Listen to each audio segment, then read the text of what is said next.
One channel number one show आप देख रहे हैं कच्चा चिट्ठा। आपके साथ मैं हूं सबीना तामंग देशमुख। पाकिस्तान में आम चुनाव से पहले आतंकियों का खेल शुरू हो गया।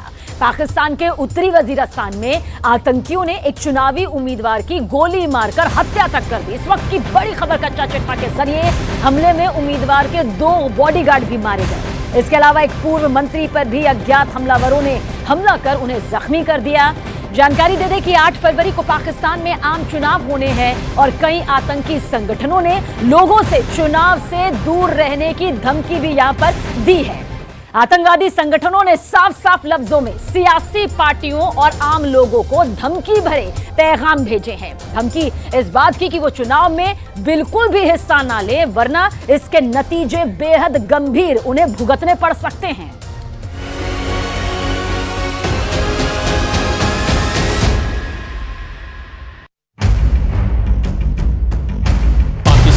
खूनी चुनाव, प्रत्याशियों की हत्या से सनसनी।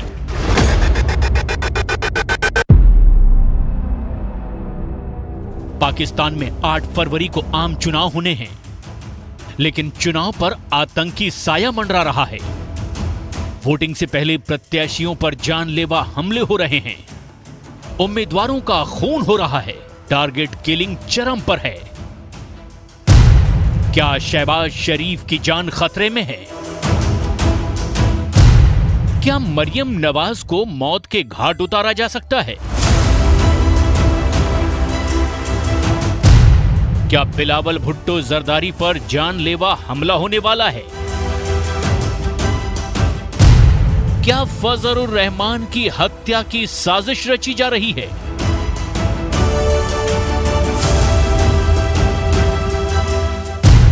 या फिर चुनाव से पहले जेल में ही मौत के घाट उतारे जा सकते हैं इमरान खान नियाजी?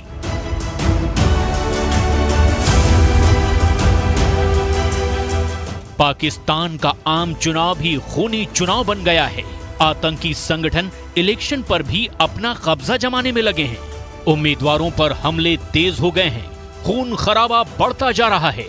आए दिन किसी न किसी प्रत्याशी की जान जा रही है। पाकिस्तान के आतंकवादी संगठनों ने धमकी दी थी कि यदि राजनेता और आम जनता चुनाव में भाग लेंगे तो उसे इसके गंभीर परिणाम भुगतने होंगे। उनके लिए अच्छा यही होगा कि चुनावी रैलियों और सभाओं से अपनी दूरी बनाकर रखें। अपनी बात को ना मानता देखकर आतंकवादी संगठनों ने अपनी कार्रवाई शुरू कर दी। पाकिस्तान में निर्दलीय उम्मीदवार मलिक कलीम डाबर की अज्ञात हमलावरों ने गोली मारकर हत्या कर दी है। मलिक कलीम डाबर उत्तरी वजीरिस्तान जनजातीय जिले से चुनाव में थे। हमले में उनके साथ उनके 2 बॉडीगार्ड भी मारे गए। अज्ञात हमलावरों ने यह हमला उस वक्त किया जब मलिक कलीम डाबर अपने चुनाव प्रचार के लिए डोर टू डोर कैंपेन कर रहे थे। डाबर उत्तरी वजीरिस्तान के एक मशहूर आदिवासी नेता थे। वे खैबर पख्तूनख्वा प्रांतीय विधानसभा चुनाव क्षेत्र संख्या PK 104 से स्वतंत्र उम्मीदवार के तौर पर चुनाव लड़ रहे थे। पुलिस का कहना है कि इस मामले की जांच टारगेट किलिंग के तौर पर की जा रही है। इसके अलावा अज्ञात हमलावरों ने पाकिस्तान मुस्लिम लीग से नेशनल असेंबली के उम्मीदवार असलम बुलेदी पर गोलियां चलाई हैं। इस हमले को बलूचिस्तान के केस जिले में अंजाम दिया गया। इस गोलीबारी में असलम बुलेदी को 2 गोलियां लगी और उन्हें गंभीर हालत में अस्पताल में भर्ती कराया गया। इससे पहले आतंकियों ने पिछले हफ्ते चुनाव लड़ रहे 2 उम्मीदवारों पर भी जानलेवा हमला किया था, लेकिन अपने बुलेट प्रूफ वाहन के कारण उनकी जान बच गई थी। इसके पहले आतंकी संगठनों ने राजनीतिक पार्टियों के अनेक उम्मीदवारों को जान से मारने की धमकी दी थी, जिसे लेकर पाकिस्तान पुलिस ने अलर्ट भी जारी किए थे। पाकिस्तान में जैसे जैसे चुनाव की सरगर्मी बढ़ती जा रही है, टारगेट किलिंग और खून खराबा भी बढ़ता जा रहा है। हत्या, गोलीबारी, अपहरण, आतंक का साया, फौज की गुंडागर्दी और आतंकियों की खुली धमकी से चुनाव आतंक के साए में हैं। आतंकवादी संगठनों ने साफ साफ शब्दों में सियासी पार्टियों और आम लोगों को धमकी भरे पैगाम भेजे हैं। धमकी इस बात की कि वो चुनाव में हिस्सा ना लें, वरना इसके गंभीर परिणाम भुगतने पड़ सकते हैं। गौर करने वाली बात यह है कि पाकिस्तानी फौज और पाकिस्तान की ही खुफिया एजेंसी ISI ने भी इस पूरे मामले में चुप्पी साध रखी है।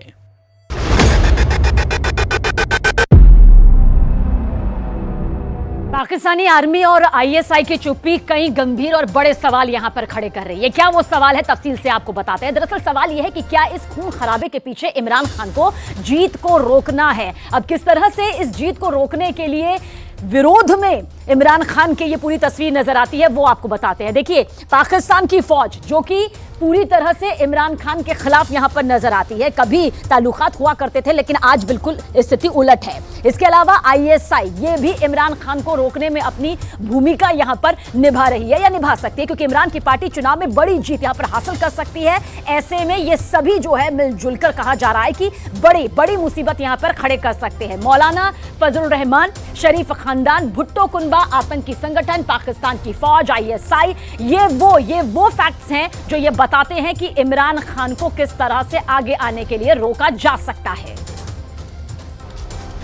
खुफिया सूत्र बताते हैं कि पाकिस्तान की सेना जेल में बंद इमरान खान की पार्टी PTI यानी पाकिस्तान तहरीक-ए-इंसाफ को किसी भी कीमत पर सत्ता में नहीं आने देना चाहती। दावा किया जा रहा है कि इसीलिए कई प्रत्याशियों पर हुए हमलों के बाद भी आतंकियों पर नकेल कसने के लिए कोई ठोस कार्रवाई नहीं की गई, क्योंकि माना यह जा रहा है कि 8 फरवरी से होने जा रहे चुनाव में पाकिस्तान के दोनों बड़े दल इमरान खान की पार्टी PTI और नवाज शरीफ की पार्टी PMLN के बीच कड़ी टक्कर हो सकती है। लेकिन खुफिया सूत्रों का दावा है कि अगर इमरान खान की पार्टी भारी पड़ती दिखाई देती है तो पाकिस्तान की सेना आतंक का साया दिखाकर चुनाव पर रोक लगवा सकती है।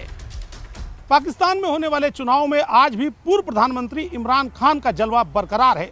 ऐसे में पाकिस्तानी प्रशासन, वहां की फौज और खुफिया विभाग का रोल बेहद संदेहास्पद है। यदि पाकिस्तानी प्रशासन को कहीं भी लगा कि इमरान खान की पार्टी चुनाव में भारी पड़ रही है, तो ऐसे में चुनाव में हो रही हिंसा को मुद्दा बनाते हुए पाकिस्तानी प्रशासन इन चुनाव को कैंसिल भी करने की घोषणा कर सकता है। पाकिस्तान के चुनाव में आतंकी संगठनों की सक्रियता ने भी पूरा खेल बिगाड़ कर रख दिया है। पाकिस्तान में आतंकी संगठन तहरीक-ए-तालिबान पाकिस्तान यानी कि TTP ने अपनी स्वयंभू सरकार का ऐलान कर दिया है। गौर करने वाली बात यह है कि चुनाव से पहले इस आतंकी संगठन ने अपनी सरकार का ऐलान किया है। आतंकी संगठन TTP ने 2024 के लिए पाकिस्तान में अपनी कैबिनेट और पाकिस्तान के सूबों में अपने गवर्नरों का भी ऐलान कर दिया है और बाकायदा इसकी लिस्ट अपनी वेबसाइट पर भी जारी कर दी है। TTP ने मुफ्ती नूर वली महमूद को प्रमुख बनाया है। आतंकी कमांडर मौलवी अजमतुल्लाह मैसूद को मालाकन डिवीजन का गवर्नर घोषित किया गया है। इसके अलावा पाकिस्तान के उत्तरी पंजाब के लिए आतंकी कमांडर हिलाल गाजी के नाम का ऐलान किया गया है। आतंकी संगठन TTP पूरे पाकिस्तान को अफगानिस्तान के तालिबान की तर्ज पर अपना राज्य मानता है और अपने राज्य के अलग अलग इलाकों में वो लगातार अपने मंत्री और गवर्नर नियुक्त करता है। साथ ही तमाम इलाकों में वर्चस्व की लड़ाई में उसके आतंकवादी पाकिस्तानी खुफिया एजेंसी और सुरक्षा बलों पर भारी पड़ते हैं। पाकिस्तान में होने वाले चुनाव में अभी हिंसा के आंकड़े और बढ़ सकते हैं, क्योंकि इन चुनाव में इमरान खान की पार्टी को हराया जाना लगभग खुल्लम खुल्ला तय हो चुका है और अपने मुकाम को पाने के लिए पाकिस्तानी प्रशासन और वहां की फौज किसी भी हद तक जा सकती है। इस बार के चुनाव में आतंकी संगठन खुलकर दहशतगर्दी मचा रहे हैं। पाकिस्तान के चुनावी प्रत्याशियों पर ही हमले कर रहे हैं। अलग अलग पार्टियों के प्रत्याशियों पर जानलेवा हमले बोले जा रहे हैं। आतंकी नेशनल डेमोक्रेटिक मूवमेंट नाम की पार्टी के नेता मोहसिन दावर के काफिले पर गोलियों की बौछार करके पूरे पाकिस्तान में सनसनी मचा चुके हैं।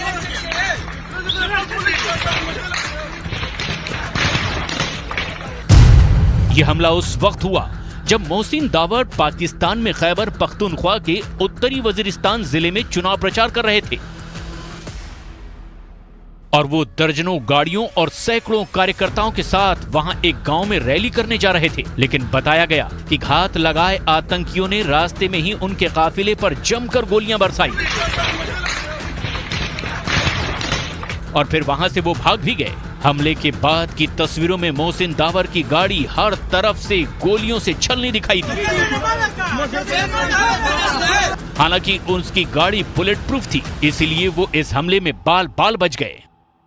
पाकिस्तान के चुनाव में खूनी मोड़ इसलिए भी आ गया है क्योंकि इन चुनाव में आतंकवादी संगठनों से जुड़े अनेक लोग खड़े हैं और इन आतंकवादी संगठनों को जैसे ही लगता है कि सामने खड़ा उम्मीदवार उनके उम्मीदवार पर भारी पड़ सकता है तो किसी न किसी बहाने उसकी हत्या हो जाती है। मलिक डाबर की हत्या को पुलिस टारगेट किलिंग तो मान रही है, लेकिन ये टारगेट किलिंग क्यों हुई, इस पर पुलिस पूरी तरह से खामोश है। जमीयत उलेमाए इस्लाम फजल के प्रमुख मौलाना फजलुर रहमान के काफिले पर हमला हो चुका है। खैबर पख्तूनख्वा के डेरा इस्माइल खान में फजलुर रहमान पर हमला हुआ। पाकिस्तानी मीडिया के मुताबिक JUIF चीफ के काफिले पर यारिक इंटरचेंज में कई तरफ से गोलियां बरसाई गई। यारिक इंटरचेंज के पास फजलुर रहमान की गाड़ी तेल भराने के लिए रुकी थी और उसी वक्त आतंकियों ने उनके काफिले पर हमला बोल दिया। इस हमले में फजलुर रहमान बाल बाल बचे, उन्हें किसी तरह की चोट नहीं आई। लेकिन चुनाव के दौरान खूनी हमलों ने पाकिस्तान के चुनाव का रक्त चरित्र पूरी दुनिया के सामने ला दिया है।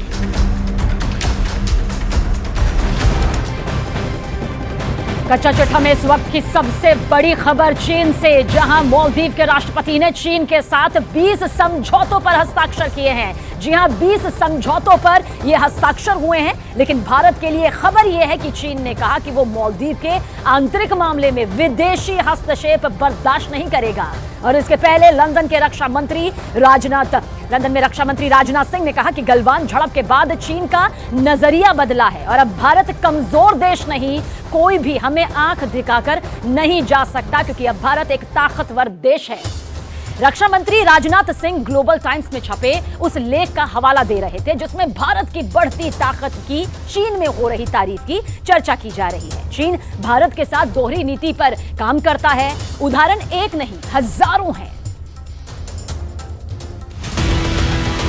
लंदन से लेकर बीजिंग तक, दिल्ली से लेकर शंघाई तक एक ही बात की चर्चा है, पहले वाला सॉफ्ट भारत अब बदल चुका है।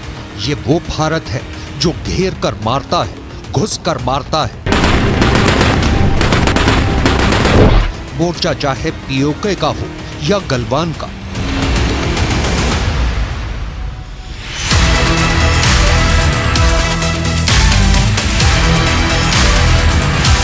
पूरे चीन में इस बात पर चर्चा हो रही है कि भारत के प्रधानमंत्री नरेंद्र मोदी ने भारत की इमेज बदल दी है।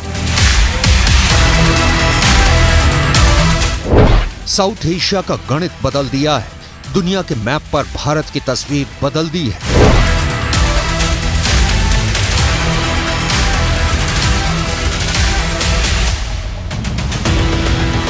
ठोस फैसले लेने वाला, ईंट की जगह पत्थर से जवाब देने वाला। अपनी ब्रिटेन यात्रा के दौरान रक्षा मंत्री राजनाथ सिंह ने चीन के मुखपत्र माने जाने वाले ग्लोबल टाइम्स के एक लेख का हवाला देकर जो कहा, उसे आपको भी जरूर सुनना चाहिए। लेकिन ग्लोबल टाइम्स में मिस्टर जैन ने जो कुछ भी लिखा है, यदि उसकी धारणा बनी है तो मैं सोचा था क्यों धारणा बनी। मुझे लगा कि शायद 2020 में जो भारत और चीन के बीच फेस आउट हुआ था, उसमें हमारे सेना के जवानों ने जो करिश्मा दिखाया है, जो बहादुरी दिखाई है, शायद उसके कारण चाइना की धारणा भारत के बारे में बदल गई है कि भारत अब कमजोर भारत नहीं रहा, भारत अब दुनिया का ताकतवर देश बन गया है। भारत माता की जय, भारत माता की जय, भारत माता की जय। लंदन में इंडिया हाउस में कार्यक्रम के दौरान रक्षा मंत्री राजनाथ सिंह ने जो कहा, उसे समझने के लिए उस लेख को देखना जरूरी है। यह लेख भारत पर चीन के नजरिए में बदलाव को बताता है। भारत नैरेटिव शीर्षक वाला ये लेख फूडन यूनिवर्सिटी में centre for south Asian studies के डायरेक्टर झांग जियाडोंग ने लिखा है। झांग ने अपने लेख को भारत की हाल में ही की गई 2 यात्राओं के आधार पर लिखा है। इस लेख में उन्होंने पिछले 4 सालों में भारत की घरेलू और विदेशी स्थिति में हो रहे बड़े बदलावों का उल्लेख किया है। भारत 1 दशक से भी कम समय में मल्टी बैलेंसिंग से मल्टी अलाइनमेंट की तरफ शिफ्ट हो गया है। ये बहुध्रुवीय दुनिया में एक ध्रुव बनाने की रणनीति की ओर तेजी से बदल रहा है। भारत ने हमेशा खुद को एक विश्व शक्ति माना है। अंतर्राष्ट्रीय संबंधों के इतिहास में ऐसे बदलावों की गति कम ही देखी जाती है। कूटनीतिक मोर्चे पर प्रधानमंत्री नरेंद्र मोदी के शासनकाल में भारत की सॉफ्ट छवि बहुत तेजी से एक सख्त देश के रूप में बदली है। झांग ने लिखा है कि भारत अब रणनीतिक रूप से ज्यादा आश्वस्त हो गया है और भारत नैरेटिव बनाने में ज्यादा सक्रिय हो गया है। डिप्लोमेसी में भारत तेजी से रणनीतिक ताकत बन रहा है। जब से पीएम मोदी ने सत्ता संभाली है, उन्होंने अमेरिका, जापान, रूस और दूसरे देशों के साथ भारत के संबंधों को बढ़ावा देने के लिए कई देशों को साथ लेकर चलने की रणनीति की वकालत की है। सबसे ताजा उदाहरण है मालदीव का। भारत सरकार ने मालदीव को जिस तरीके से सरेंडर करने और माफी मांगने के लिए मजबूर किया, उसे पूरी दुनिया ने देखा। आपको याद हो तो मालदीव को भारत के खिलाफ टिप्पणी के लिए चीन ने भी फटकार लगाई थी। लेकिन सावधान, ये चीन है। भारत की बढ़ती ताकत के खिलाफ हिंसात्मक साजिश रचने में कमी नहीं करने वाला। मालदीव को फटकार के बाद राष्ट्रपति मुइज्जू की चीन यात्रा के दौरान 20 समझौतों पर दोनों देशों ने हस्ताक्षर किए। ये इसलिए कि 2014 में बेल्ट एंड रोड इनिशिएटिव में शामिल होने के फैसले के बाद से चीनी कंपनियों में मालदीव में 1.37 अरब डॉलर का अतिरिक्त निवेश किया है। ये पैसा फंसा हुआ है। साउथ एशिया में चीन जहां जहां पैर जमाना चाहता है, भारत उसके रास्ते में आता है। चाहे मालदीव हो या पाकिस्तान हो या तिब्बत हो या गलवान हो, चीन इस तथ्य से अवगत है कि भारत की बढ़ती शक्ति को रोक पाना मुश्किल है। मेड इन चाइना की जगह दुनिया मेड इन इंडिया की ओर शिफ्ट होना चाहती है। आईफोन जैसे ब्रांड चीन से नाता तोड़ भारत में फोन बना रहे हैं। मतलब चीन के हाथों से दुनिया का प्रोडक्शन हब होने का तमगा छिन रहा है और चीन के पास इसे रोकने का कोई उपाय नहीं है। रक्षा मंत्री राजनाथ सिंह ने कहा, हम किसी को भी अपने दुश्मन के रूप में नहीं देखते हैं, लेकिन दुनिया जानती है कि भारत और चीन के बीच संबंध इस समय तनावपूर्ण है। हालांकि हम अपने सभी पड़ोसियों और दुनिया भर के देशों के साथ अच्छे संबंध बनाना चाहते हैं। दक्षिण एशिया में भारत की ताकत चीन के लिए चुनौती है। यही वजह है कि चीन के विद्वान भारत की क्षमता की तारीफ कभी नहीं करते, आलोचनात्मक टिप्पणी करते हैं। लेकिन अब मामला उल्टा होता दिख रहा है और इसका कारण देश के रक्षा मंत्री राजनाथ सिंह गलवान में भारतीय वीरों की ताकत का नजारा मानते हैं। लेकिन यहाँ हम सिर्फ भारत की सैनिक ताकत का लोहा मनाने की बात नहीं करेंगे, बल्कि गलवान की डिटेल दिखाने के बाद आपको दिखाएंगे कि चीन ट्रैक क्यों चेंज कर रहा है, चीन क्यों भारत की बढ़ती ताकत को झुककर सलाम कर रहा है। भारत और चीन के बीच साल 2020 में गंभीर स्थिति पैदा हो गई थी। 1 मई 2020 को दोनों देशों के सैनिकों के बीच पूर्वी लद्दाख के पैंगोंग त्सो झील के नॉर्थ बैंक में झड़प हुई थी। इसमें दोनों ही तरफ से दर्जनों सैनिक घायल हो गए थे। इसके बाद 15 जून को गलवान घाटी में एक बार फिर दोनों देशों के सैनिकों के बीच झड़प हुई। इस झड़प को लेकर 16 जून को भारतीय सेना का बयान सामने आया। झड़प वाली जगह पर ड्यूटी पर तैनात गंभीर रूप से घायल होने वाले 17 सैनिकों की मौत हो गई। इस संघर्ष में मरने वाले सैनिकों की संख्या बढ़कर 20 हो गई है। चीन ने भी बयान जारी किया, मगर इससे यह साफ नहीं हुआ कि उसके कितने सैनिकों की मौत हुई। लेकिन कई महीने बाद फरवरी 2021 में चीन ने गलवान घाटी झड़प में मरने वाले अपने 4 सैनिकों को मरणोपरांत मेडल देने की घोषणा की। गलवान भारत चीन के बीच ताकत को लेकर टर्निंग पॉइंट की तरह है। इस झड़प ने तय कर दिया कि चीन एक मारेगा तो भारत 11 की बलि चढ़ाएगा।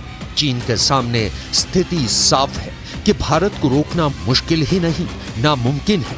इसकी एक नहीं बल्कि कई वजहें हैं।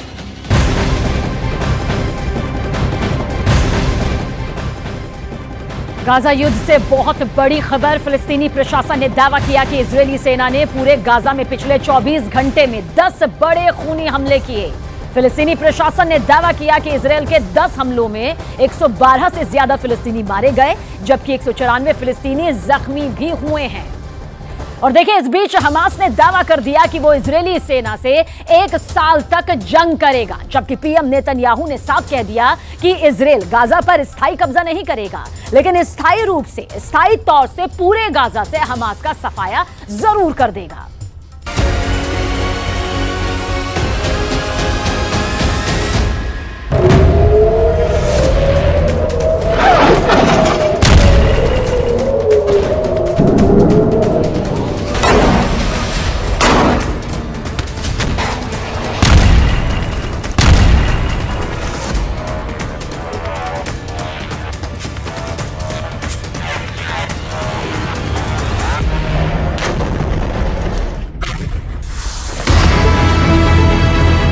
इजराइल का सीक्रेट प्लान, गाजा में अमेरिका का कब्जा। 3 महीने से ज्यादा की जंग में भले ही उत्तरी गाजा में हमास का सफाया इजरायली सेना ने कर दिया हो, लेकिन दक्षिणी गाजा, मध्य गाजा में हमास के लड़ाके इजरायली सेना पर जमकर हमले कर रहे हैं। हम आपको हमास के उन हमलों के बारे में डिटेल से बताएंगे जिन्होंने इजरायली सेना को भारी नुकसान पहुंचाया है। लेकिन अभी इतना जान लीजिए कि पिछले 36 घंटे के अंदर इजरायली सेना ने 20 से ज्यादा हमास के लड़ाके और 147 से ज्यादा फिलिस्तीनियों को हवाई हमले में मार डाला है। इन हमलों के बीच ये भी दावा किया जा रहा है कि इजराइल गाजा में अमेरिका का कब्जा करना चाहता है। 2H हमास की ताकत, 365 दिन तक युद्ध को तैयार। हमास किस दम पर दावा कर रहा है कि वो इजरायली सेना से अगले 1 साल तक जंग के लिए तैयार है। इसको लेकर वॉर एक्सपर्ट्स का साफ कहना है कि हमास को हूथी, हिजबुल्लाह और ईरान ने जबरदस्त सैन्य ताकत और राजनीतिक सहयोग दे रखा है। यहां तक कि मुस्लिम मुल्कों पर यह दबाव डाला जा रहा है कि इजराइल के क्रूर हमलों के खिलाफ सभी इस्लामिक मुल्क हमास का साथ दें।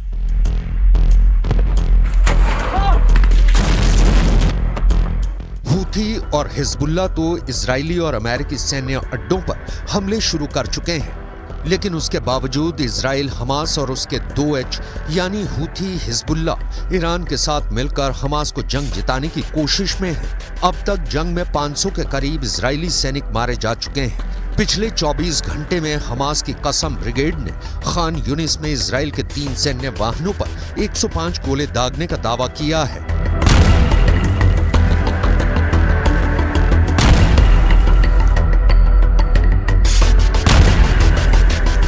הגדלנו את כמות הלוחמים הנלחמים במזרח ח'אן יונס, ואנחנו פועלים שם בנחישות עם 5 חטיבות חי"ר וכוחות הנדסה רחבים, בדגש ללחימה התת-קרקעית. 100 दिन की जंग, मार दिए 23,000 फिलिस्तीनी। इजराइल पर फिलिस्तीनियों के नरसंहार का आरोप लग रहा है। इजराइल पर गाजा को पूरी तरह से बर्बाद करने का ठीकरा फोड़ा जा रहा है।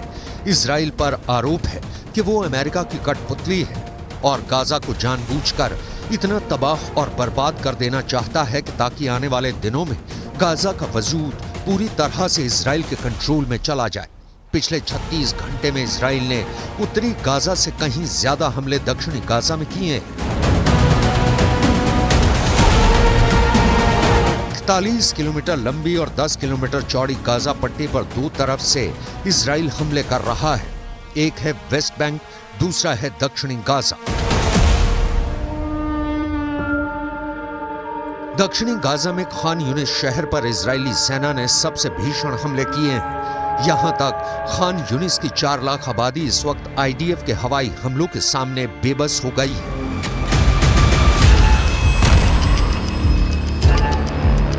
इजराइल का आरोप है कि उत्तरी गाजा से बहुत से हमास लड़ाके खान यूनिस में छिप गए हैं और हमास के लड़ाके इस वक्त फिलिस्तीनियों को मानव ढाल के रूप में इस्तेमाल कर रहे हैं। अब सवाल उठता है कि क्या कुछ हजार हमास के लड़ाकों को मारने के लिए इजराइल खान यूनिस की 4 लाख आबादी पर इसी तरह से भयानक हमले करते रहेगा?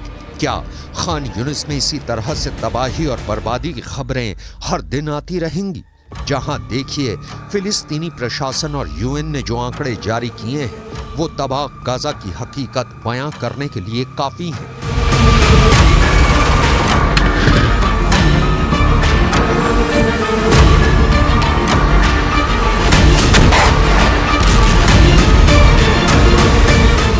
आइए अब आपको तफसील से बताते हैं कि गाजा में आखिर किस तरह की महातबाही का मंजर अब तक सामने आ चुका है। दरअसल 7 अक्टूबर 2023 से अब तक यानी कि आज की तारीख तक गाजा पट्टी में इजरायली हमलों में बहुत बड़ी संख्या में फिलिस्तीनी मारे जा चुके हैं। हमारे साथ मौत का ये आंकड़ा है। देखिए जानकारी आप तक पहुंचा दे कि अब तक इस महायुद्ध में 23,000 से ज्यादा लोगों को अपनी जान गंवानी पड़ चुकी है। यानी ये वो लोग हैं जिन्होंने अपनी जान इस महायुद्ध में गंवाई है। साथ ही आगे भी आंकड़े को दिखाएंगे क्योंकि 47% फिलिस्तीनी बच्चे हैं इनमें से जिन्होंने अपनी जिंदगी को हमेशा के लिए गंवा दिया। आगे बढ़ते हैं। देखिए ये दूसरा आंकड़ा है। अगर पूरी गाजा पट्टी में जख्मी फिलिस्तीनियों की संख्या पर बात करें तो ये 60,000 से भी ज्यादा है। यानी कि महायुद्ध में 60,000 से ज्यादा लोग अब तक जख्मी हो चुके हैं। ये जमीनी और हवाई हमले में जख्मी हुए लोगों की तादाद है। अब आपको गाजा पट्टी में तबाह हुई इमारतों का भी हाल जरूर जान लेना चाहिए। तबाह हुई इमारतें 3,59,000 से ज्यादा हैं। ये वो ऊंची ऊंची मजबूत नींव थी जो पूरी तरह से ध्वस्त हो चुकी हैं इस महायुद्ध में। ये आंकड़े सामने आए हैं कि कुल इमारतों में गाजा में तबाह हुए घरों का प्रतिशत 56% तक है। यानी वो घर है जो तबाह हो चुके हैं, जबकि उत्तरी गाजा में 82% तक तबाह और बर्बादी का ये पूरा मंजर अब तक इन इमारतों के जरिए, घरों के जरिए सामने आ चुका है। आगे बढ़ते हैं। यहां तक कि इजरायली सेना ने गाजा में मौजूद पूजा स्थल यानी जो मस्जिद हैं उन पर भी जमकर हवाई और जमीनी हमले यहां पर किए हैं। यह इजरायली सेना का दावा है कि ज्यादातर मस्जिदों में हमास ने अपने अड्डे बना रखे थे और अब तक गाजा में 221 मस्जिदें इजरायली हमले में पूरी तरह से तबाह हो चुकी है। यह मस्जिद की यहां पर तादाद है। अगर पूरी गाजा पट्टी का एक बार फिर से जिक्र करते हैं तो तबाह अस्पतालों का भी जिक्र करना बेहद जरूरी हो जाता है। यानी कि 35 से लेकर 30 ये जो है तादाद यहां पर सामने आती है जहां पर ये पूरी तरह से तबाह हो चुके हैं। जो अस्पताल जिंदगी देते थे वो बर्बादी के आलम में आ चुके हैं। गाजा के ये अस्पताल अब जख्मी फिलिस्तीनियों का इलाज करने के लायक तक नहीं बचे हैं। गाजा में मौत के आंकड़े तेजी से इसलिए भी बढ़ रहे हैं क्योंकि घायल फिलिस्तीनियों को इलाज ही नहीं मिल पा रहा। आगे बढ़ते हैं। लगभग गाजा महायुद्ध को 100 दिन यहां पर होने जा रहे हैं। ये कम नहीं होते, 100 दिन यानी कि भारी तबाही, जिसमें से इतने वक्त में गाजा में फिलिस्तीनियों पर आफत का ये जो आंकड़ा है वो टूट चुका है। और इजराइल और हमास के इस महायुद्ध के चक्कर में गाजा में मौजूद 25% जो जनसंख्या है वो भूखमरी का शिकार होने लग चुकी है। दाने दाने के लिए मोहताज और लगभग 17 लाख से ज्यादा फिलिस्तीनी शरणार्थी बन चुके हैं। 25% लोगों को एक वक्त का खाना भी नसीब नहीं हो पा रहा। I want to make a few points absolutely clear. Israel has no intention of permanently occupying Gaza or displacing its civilian population. Israel is fighting Hamas terrorists, not the Palestinian population. फिलिस्तीनी अफसरों के मुताबिक Israel ने Gaza पट्टी के दीर अल बलाह और खान यूनिस के मध्य और दक्षिणी गवर्नेट को निशाना बनाते हुए अपनी बमबारी तेज कर दी है।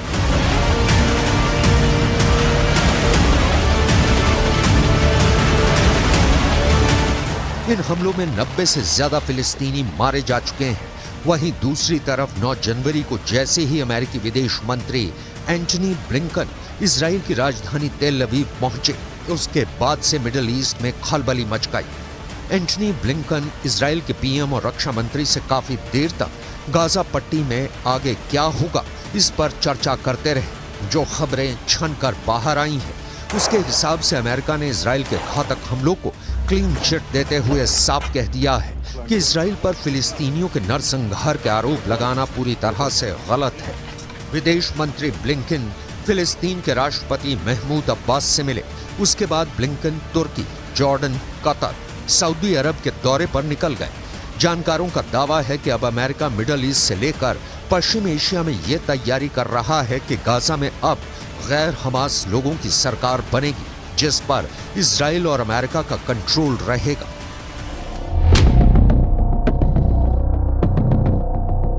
इधर कुछ सैटेलाइट तस्वीरों से यह भी पता चला है कि दक्षिणी गाजा के खान यूनिस शहर के केंद्र से 6 किलोमीटर उत्तर में लगभग 150 इजरायली टैंक, बख्तरबंद सैनिक और लड़ाकू वाहन पहुंच चुके हैं। यहां पर जबरदस्त बमबारी इजरायली सेना कर रही है। दक्षिण गाजा के जबालिया, पूर्व शुजैया और खान यूनिस पर जमीनी और आकाश दोनों तरफ से भीषण हमले हो रहे हैं। इजराइल ने 90 दिन से ज्यादा की जंग में हमास के टॉप कमांडर्स को चुन चुन कर मारा है। अब तक 100 के करीब हमास के कमांडर मारे जा चुके हैं।